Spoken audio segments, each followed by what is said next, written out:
दोस्तों, खेसारी लाल यादव और उनकी पत्नी चंदा यादव का मजाक उड़ाना तान्या झा को काफ़ी महंगा पड़ गया है, क्योंकि ट्रेंडिंग स्टार के फैंस ने तान्या झा को बीच बाजार में कुटाई कर दी है। इसके बाद से तान्या झा की और हालत खराब हो गई है। तान्या झा के सर पे बहुत सारी चोटें आई हैं। इसके बाद से तान्या झा खेसारी लाल पर आग बबूला हो गई है। दोस्तों, आप लोगों को बता दें कि तान्या झा ने खेसारी लाल यादव के परिवार के बारे में बहुत गंदा बयान दिया था।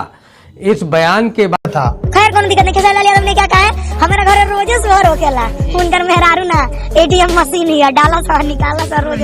लेकिन आप लोग चाह रहे हैं कि मैं शांत ना रहूं, तो आज से अपनी माँ की कसम खा के कहते हैं ना, देख लीजिए आज से मैं शांत नहीं रहूंगी। और मैं अगर एक बार बेशांत फिर हो गई ना, तो फिर सबको हम नचा देंगे। एक तरफ से हम सबको नचा देंगे, बहुत तगड़ा नचाएंगे।